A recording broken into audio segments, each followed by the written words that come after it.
kush se PDK-ja sotshme s'ka lidhje me atë PDK në vitit 2000, ta kemi qartë. Por çfarë duhet të bëj?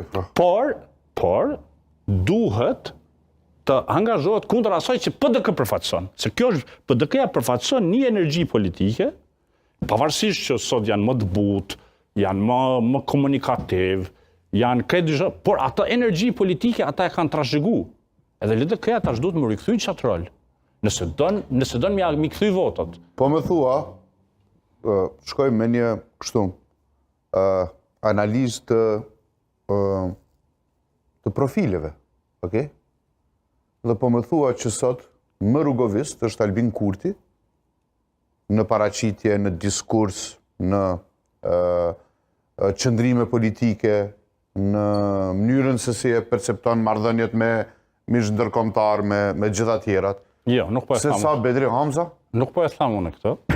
Unë po e tham që Albin Kurti, unë e di çfarë mendon Albin Kurti për Ibrahim Rugova.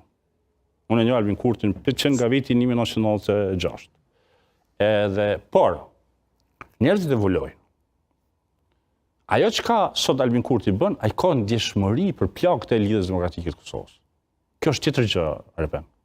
Ai ka ndjeshmëri për plagët e Lidhjes Demokratike të Kosovës. Ka ndjeshmëri për simbolikat e Lidhjes Demokratike të Kosovës që reflektojnë të ata njerëz që kanë një lidhje shpirtërore me presidentin Rugova. Edhe ky ka ndjeshmëri për ato. Edhe ky e respekton ato. Edhe te elektorati i cili i ka këto gjëra të rëndësishme, ai komunikon dhe çon mesazhin e duhur. Diçka që zoti establishmenti aktual në LDK nuk e ban. Këta nuk kanë ndjeshmëri i dashur se si me rikthy shtëpinë e LDK-s në shkëlqimin që ka pas. Ta menojnë qysh bjen më mirë, ky shkon aty, ky shkon këtu, ky bëhet këtu, ky bëhet aty, duan hajti ti. Pra i bie që s'është problemi vetëm tek Lumiri, sepse nuk është problemi vetëm te Lumiri. Përkundër pajtohem atë për arrogancën e tij, por përkundër kësaj të Lumirit, aty nuk fjeti, po më nuk u ngjiz as Fatmir Sejdiu. Ja, gabimi. As Isa Mustafa. Gabimi. Tash ta them, problemi i rënja e Lidhjes Demokratike të Kosovës ka filluar bazohet në 3 pika. Pika e parë, që është jo fort problematike, është vdekja e presidentit Rugova, e cila ka shkaktuar tronditje. Okej. Edhe është gjëja më normale mundshme. Po. Pika e dytë është tradhtia që e ka bërë Isa Mustafa Fatmir Sejdiu në kuvendin e LDK-s. Isa Mustafa ka qenë këshilltar i Fatmir Sejdiut. Por e riktheu LDK-n Isa Mustafa. Edhe tash, nuk mund të themi që Fatmir Sejdiu nuk do të bënte të njëjtën. Tradhtia që e ka bërë, domethënë ka punuar mas shpine, ja ka marrë Lidhjen Demokratike të Kosovës, Fatmir Sejdiut, ka kriju një qamje e cila edhe se nuk është riparuar aq lehtë. Momenti i dytë është Vllani. Kur Isa Mustafa bën koalicion me PDK-n për edhe e tradhton Vllanin. Kjo është momenti i dytë.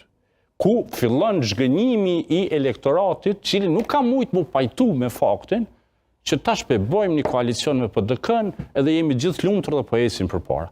Tash, për fat keq, unë mendoj që ajo në mendimin tim, tamam, problemin LDK është Isa Mustafa.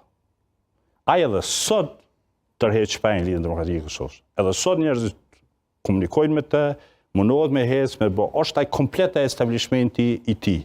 Isa Mustafa nuk ka ndjeshmëri për çka ka përfaqësuar Ibrahim Rugova. Zero. To gjona duhet mi thonë. Zero.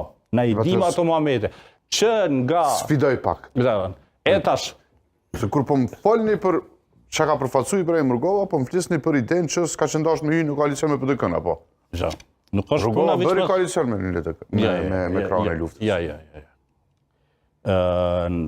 Situata në vitin 2002, po harron një gjë që në gjatë datë që u zgjedh kryetari i parlamentit, pastaj 4 muaj nuk kemi pas institucione, sepse presidenti Rugova s'ka shupe. Edhe në fund, ndërkombëtarët erdhen me një farë formule, thanë, shkaku se nuk guxon ky farë eksperimenti jonë me Kosovën me dështu, le ta bëjmë një qeveri të unitetit, 3 partit, kryeministër Bajram Recepin